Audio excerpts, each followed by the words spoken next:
Let's talk about the Super Eagles of Nigeria. Mhm. Super Eagles are back in action. Our players are already on their way. I saw Aino and Basi at the airport. Iwobi will be traveling. Other players have been making their way to Nigeria for our upcoming World Cup qualifiers. We are in crunch time. We only have 4 games left in World qualifiers, and 2 of them are going to be played this month. On September the 6th, we play against Rwanda, and on the 9th of September, quick turnaround to face South Africa in South Africa. The squad was announced. Eric Shell's 23-man team for these games. Goalkeepers, Stanley Wabali, Amaso Basoge, Adebayo Adeleye. Defenders, William Trustekon, Calvin Bassi, Olaino, Osai Samuel Bright, Bruno Yemechi, Chidozie Awaziem, Felix Agu, and Benjamin Frederick. Midfielders, Alexi Wobi, Frank Onyeka, Wilfred Ndidi, Sadele Bashir, Rafael Ongedika, and Santos Uche.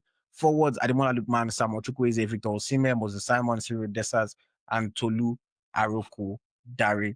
Smith Layi, what are your thoughts on the Super Eagles squad for these 2 matches? Good list.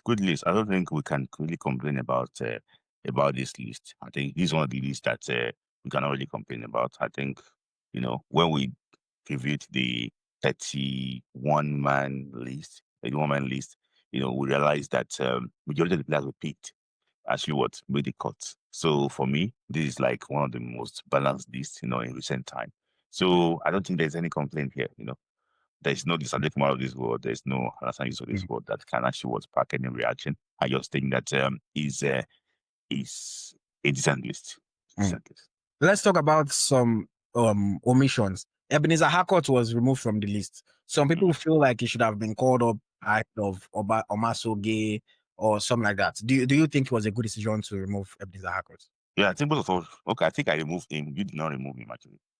But I think that what do you want to offer? Okay, if you go and play with 17 and 20, I think it's right to actually remove him. All these things. Football is very funny. So if somebody just got injured, then would you trust, and say Ebenezer Harcourt should actually come on? It's going to be very tough. So for me, I think it's good that he got his name there. Maybe that one can actually help him, confidence level. But I think the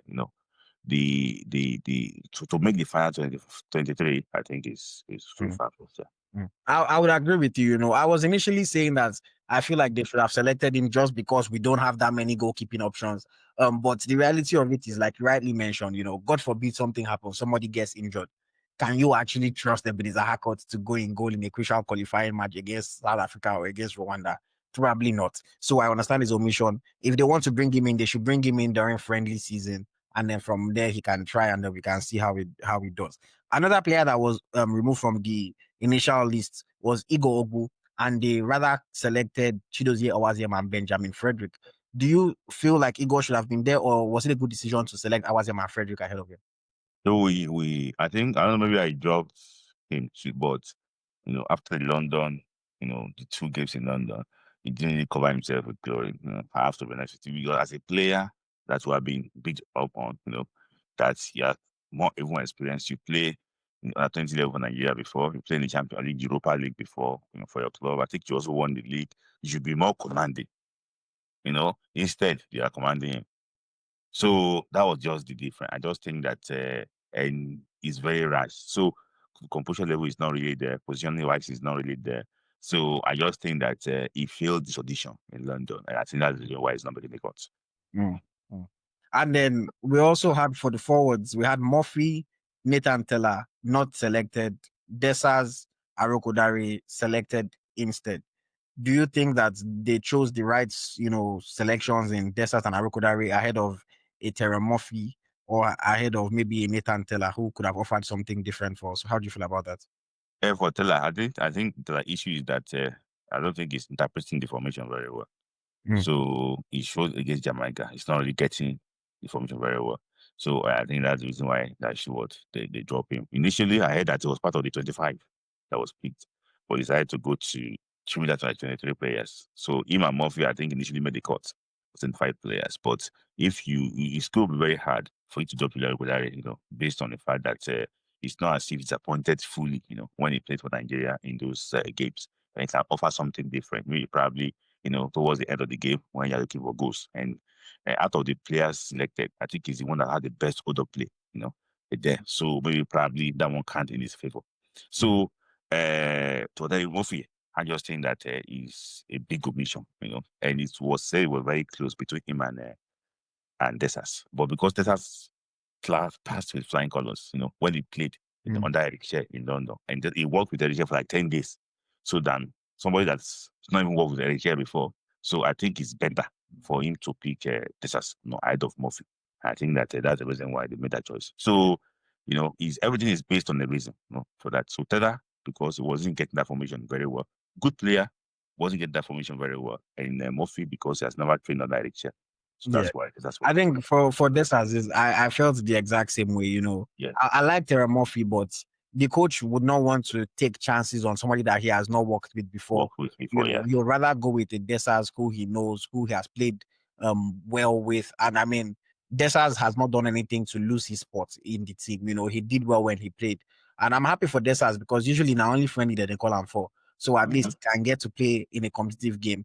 And Arokudare, I always say this, and I used to say this about Paul Onwachu, previously as well. If you're selecting 3 strikers, I think that you need one tall striker, just something different. That if you're chasing a game, if you desperately need a goal, you can bring the ball, you can bring the player on for them to, get some crosses, knock the ball down for other people, or get, some headers towards the goal. So I think that's what Arokudare brings. Osimhen, we know Osimhen is a very direct, aggressive, clinical striker. Teremov and Ciro Desas is more of a striker that can, that has good movement, that can play with his feet a little bit, can score goals from the edge of the box, inside the box. And Arokudare brings that physical presence. It brings that height that if we need to desperately cross balls for him to hold up, for him to head down, he can provide that. For me, Arokudare will probably be third in my pecking order among the 3 strikers that made this final squad list.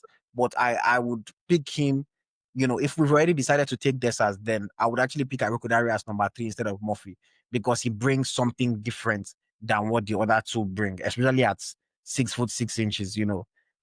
He has that physical presence. So yes, overall, I think this is one of the most balanced Super Eagles squads that we've seen in a long time.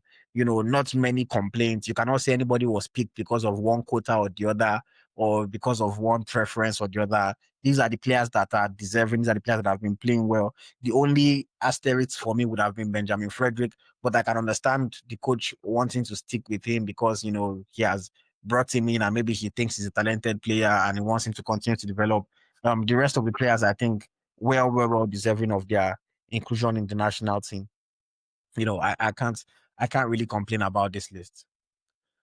Viral Moment says, I sense 99% control of Eric Shell in this list. Anyone agree with me? Yeah, 100%. I agree. You can see clearly that this is work.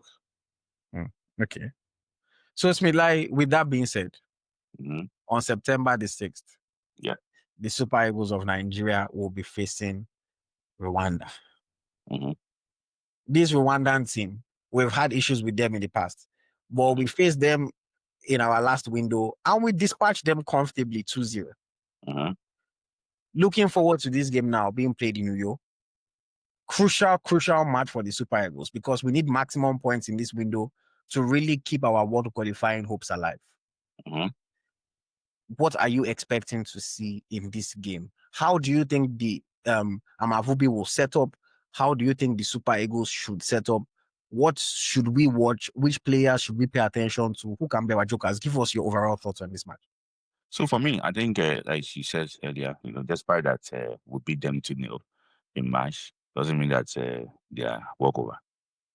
Because we lost to this same Rwandan team last year, 2-1 in the final game of the AFCON qualifier, where we took the lead to Michel Wensukweze, and we considered 2 quick goals.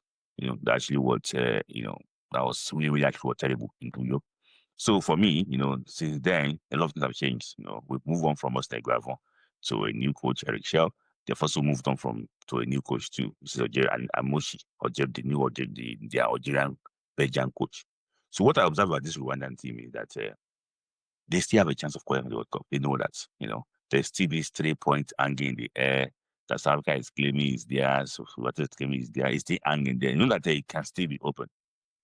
And they don't want to, if they cannot get the top spot, they can get second spots. How can I do that? They can. they can be able to get results, against big teams like Nigeria and South Africa. So, if you look at the way Rwanda play under this man, they are more defensive coach, defensive team. They like to sit back and try and eat their opponent on the counter. And when I saw their game against Algeria in the friendly game, I think that was in April, that was in June, played against Algeria twice. So against they beat them for Algeria, made up of the best player and also the pro in Algeria. The guy set up in a 5-4-1 formation. So in a way that they could absorb the pressure and also be able to counter Algeria. So for him to try that formation against Algeria, I think that is what he wants to do in Uyo, because his next game will be Uyo. So that's what he wants to do in Uyo. So I expect the game to be like a very cagey, one-sided game. So I see it like Nigeria against Libya. I don't know, maybe you remember the game, Nigeria against Libya, that it took Dele Bashiru and it's something minutes to actually to break them that it could go to that way, honestly. So we just have to take our opportunity and make sure that we dispatch them very quickly, because if we have to we have to labor up to bring them down. We have this very big game in 30 days time, against South Africa. So I think that we should take our opportunities, but it's going to be a very, very tough game. So we need players that can open them up quickly. I mean, I'm looking at this game and I think, we cannot be talking about Nigeria as if we should not be beating a Rwandan team. It's not going to be easy. We faltered in the past, but Eric Shell just needs to set the team up well, and the players need to come with full focus. I think that we have more than enough quality. We need to be very decisive in our actions in this game. Rwanda will probably try to be compact, try to be organized, and try to see how they can limit the opportunities for us. But I think this is where our players need to take the initiative. They need to be decisive. They need to know exactly what they need to do and when they need to do it. If you have the opportunity to run at somebody, run at them. Look up, play a good final ball. Osimhen would always find spaces in the box. Try to find him. Decision making is very, very, very important. Very important. And at the same time, while we're attacking and we're trying to score those goals, we have to be alert in the transition. We know that Rwanda, they're not going to go there and try to outplay us. That's not what they're going to try to do. But they're going to try to capitalize on any transition opportunities that they get and try to get the ball to their forwards quickly and see how they can capitalize and score those goals. Like you rightly mentioned, when we lost to them 2-1, it was from just two very quick goals out of nothing, long ball, a defender not concentrating, they get in behind and then they score. We cannot afford those kinds of situations. We are currently fourth in our group. Rwanda are currently second. While we might think that, oh yeah, we are the ones that are supposed to go and compete with Africa for the top spots, Rwanda will be looking that maybe they do have a chance. And we have to go into that game. I think we need to try to score an early goal and just kill their belief and kill their hopes. And then the players need to just stay disciplined and professional throughout the match. I believe in the ability of the players. I think we'll do very well. Rwanda would continue to play with their key players, the likes of Innocent Nshuti, the likes of Twari, Fakri, Twari, their goalkeeper, who was a wall, when we played against them the other time. But again, I don't think that we need or we have any reason to really be worried. Bizimana will try to run their midfield for them, but we have more than enough quality. We do have more than enough quality. Ademola Lookman might not start the game because he's not match fit, but even if it is Moses Simon, Chukwueze, Alex Iwobi, Wilfred Ndidi, I still think that there is more than enough quality for these boys to put in a quality performance and to run the game. Just don't make any silly mistakes. Just don't give them any cheap opportunities. Just don't lose concentration. You are playing at home. You are playing in front of your home fans. So the support is going to be behind you. Everything is going to be set up for you to just go there and perform. I'm really, really looking forward to this match, because if we win this match, we're going to carry our momentum into the second game against South Africa. Whereas if we don't win this match, spirits are going to be down. Fans are not going to have faith. The mood is going to be low, and it can influence the second game in a negative way. So this match is very, very, very important for us to keep our hopes alive, for us to continue to believe, because I want to believe till the very last moment that we will still qualify for the FIFA World Cup. And I think that the players know what is at stake, and they just need to go there and deliver. They just need to go there and deliver. Smith Layi, what kind of setup, what kind of lineup do you think would be best for Eric Shell to go with in this match? I've been hearing things about because some players on yellow card, they should start some players, they should not start some players. For me, I think there's always morning before afternoon. If there's no morning, there will no afternoon. So if we cannot beat Rwanda, then what are we saying with South Africa for? That means that there's going to be a fault in fertility. So I think we should need to beat them with our best team. But with the special instruction, be very careful. Don't give up on us with the yellow card. I know Bassi is the aggressive one. Ekong is the guy that sweeps up all the dirty ones. So that means that Bassi is liable to get yellow card. But I just think that Calvin Bassi needs to be very careful, so that they won't pick up any card there. But I just don't see any of Undidi and Calvin Bassi not having yellow card. Again. Two of them are yellow card. I don't see if Kabasi not have one, they go chop one. Because he's a strong man. He likes you to feel his presence. So it's just tough. But for me, I will line up in a 4-1-2-1-2 system, similar. Because when I'm playing at home, I want to open them up on a regular basis. I'm hearing that Eric Shell too is contemplating a 3-back system, in one of the games, because he's scared that some of these guys we don't defend well in certain situations. So he wants to make sure that if we are creating opportunity, at least we are also solid, in our back system. So I think he's contemplating a 3-6-1 formation. 3-6-1. How are those six lining up? 2 wing backs. 2 wing backs. Yeah. Yeah, 2 wing backs, and the diamond is diamond. And then the diamond in the middle. Yeah, diamond in the middle. So the diamond in the middle is going to use that one to overwhelm the opposition midfield, to outnumber them in the midfield. Then there's going to be a spare right wing back and left wing back, to overwhelm them in the middle. There's at the tip of the diamond, it's going to be close to the striker. So when you're dominating, it's going to be very close to the striker. So the numbers in the midfield is to overwhelm the opposition. It's okay, and you still have 3 spare center backs at the back. So the right center back will be able to play at the right back if needs be, and also the left center back can play the left back if needs be. So it's just the numbers just to overwhelm the opponent in the middle of the box, in the inside of the field. So for me, I will not start with that against Rwanda. I will look for a way to get the ball to the forward line on a regular basis, like against Zimbabwe, with a more clinical. If I'm more clinical, we should be winning the game in the first half. But the problem is just that Rwanda will not give us space the way Zimbabwe gave us space in that game, because Rwanda will play as in the 5-4-1 formation. So it's gonna be a very, very tough, very, very tough game. But I think that if we can have different way of scoring than crossing the ball, I think we'll beat them. It's comfortably.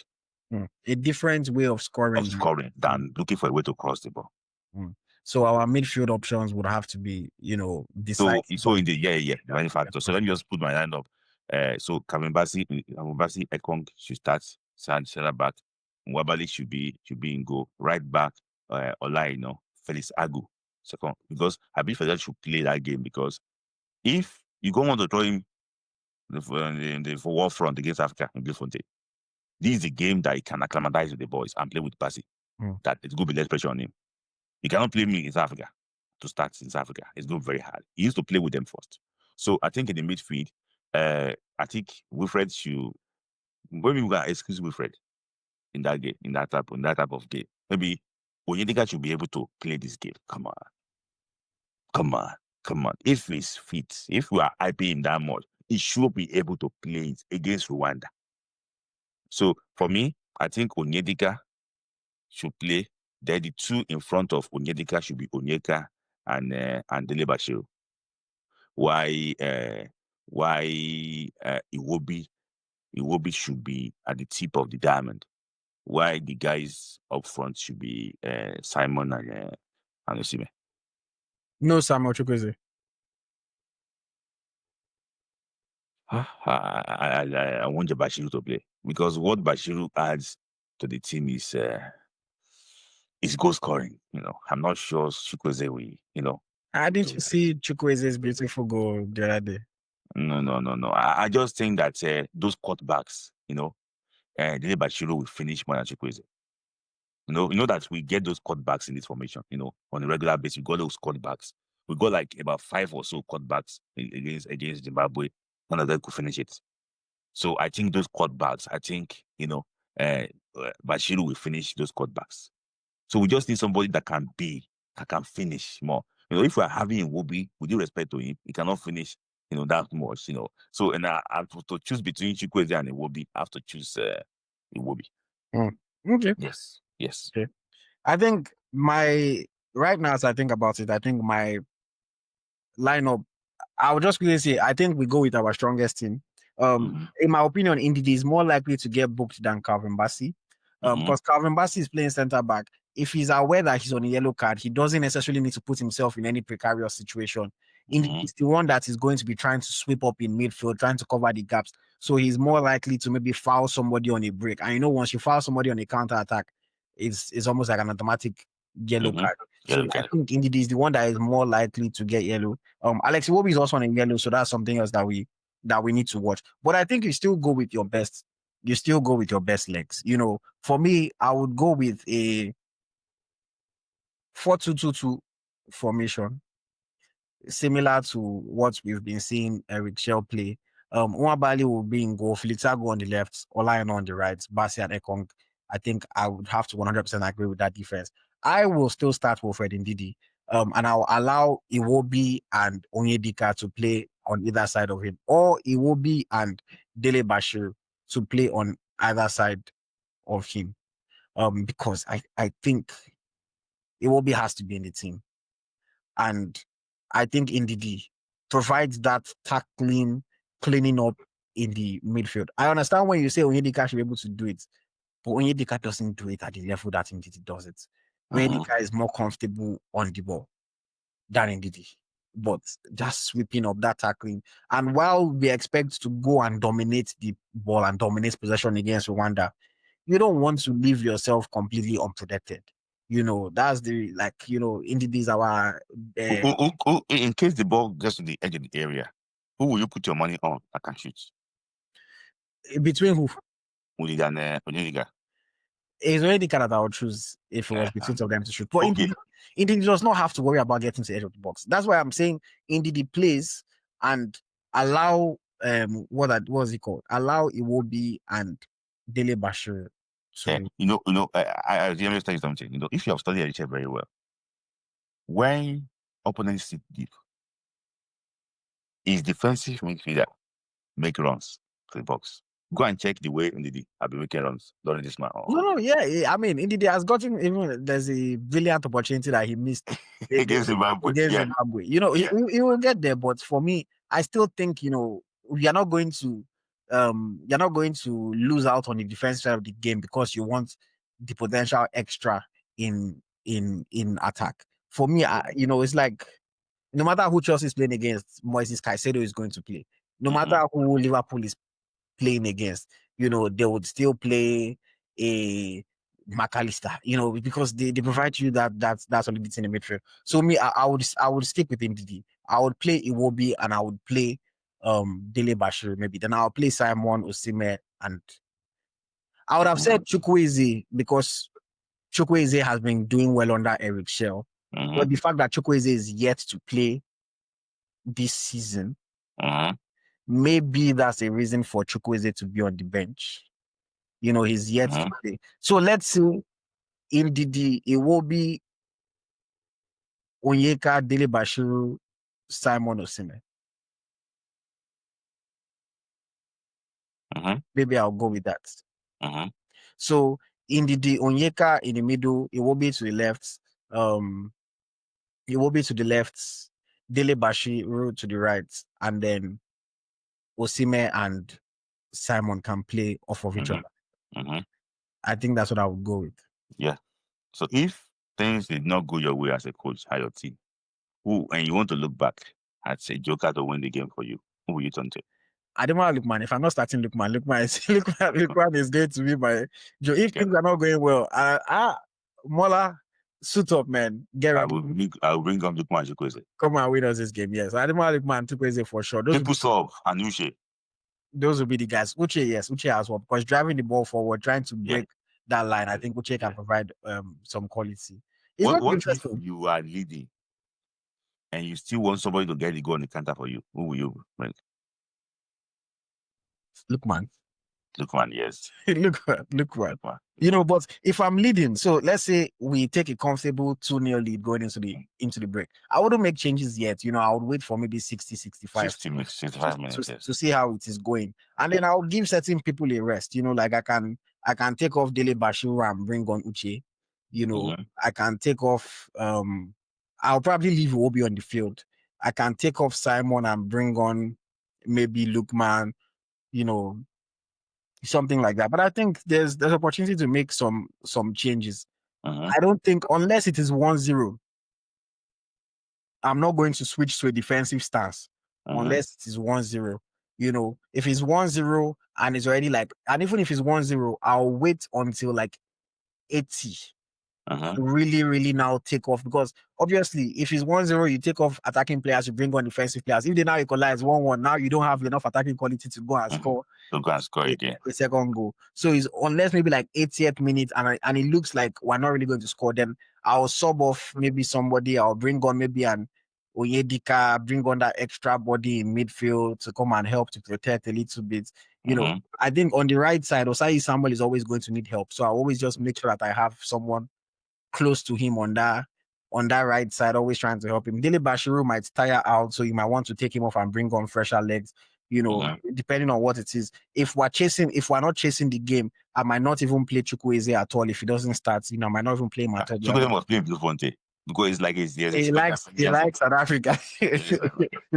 You know, so it's going to be interesting, but I think that the coach has a good group of players to select from. I think that there are possibilities, you know, the way that the coach likes to play makes it a little bit interesting. I, as a fan, I'm still really getting used to it and used to seeing us play like that. But some of the players seem to enjoy playing in that system. So it'll be interesting to see how it all plays out. I think we should be able to go and get a 3-0 victory over Rwanda. You know, 2 first half goals, come and score 1 more in the second half.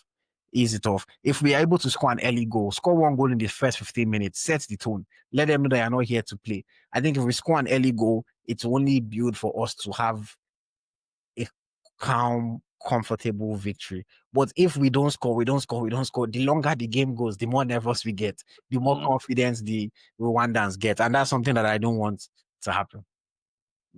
But like, what's your own score prediction for that game?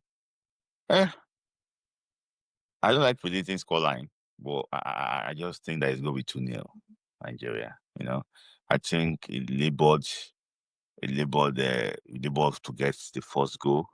Then, you know, the second goal is going to be a beauty. You know, just they will open up, then we just finish it quickly. You know, that is it. It's a 2-0 victory. This time around, I'm suspecting a research any 3-5 system, 3-5 system when we have scored. When we scored 3K, and then it can experience winning is that. That's the thing. Eric Shaw needs to make good decisions in this game, because we know how that previous game. Because if we had won that Zimbabwe game, things would be looking quite different right now. You know, but he was chasing the goal differential. Hindsight is 2020. Now he will say, "Oh man, I shouldn't have done that." I'm sure he will make different decisions this time around. One goal, take your win is better than your win. It's better than going to this time around. I don't think goes different with the play. Yeah, it's going to be about the points. Real cases, we have the players for that 3-6-1. I know an Agua swing backs, back three of Base Kongawazi and Raphael Bashir and Uche Simon and Usime up top. The only thing I see is that you didn't include Iwobi. I don't see how Iwobi does not start for I Nigeria. think Iwobi will start. You know, I don't see how Iwobi does not start. But yes, Viral Moment says we lack shooters. That is my fear. Dele Bashiru is the only prime shooter in that midfield. Yeah, Iwobi's issue is that Iwobi will get to the edge of the box and he will be trying to side foot. But Iwobi does not like to blast shots. The one that surprised me more is that indeed, the shot has gone weaker year by year. From what it was doing when it was in Belgium. Yes, indeed. You know, yes, indeed now. Yes, indeed. You know, against Stoke City. Yes, indeed. The banana shot. But now, anywhere, in fact, it's like a pass. I hear you. Someone says Simon has been poor when he starts. He plays better when he comes off the bench.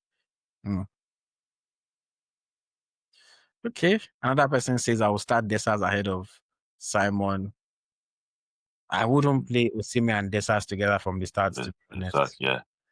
You know, I would be curious to see how they will do. I feel like maybe they will get in each other's way a little bit.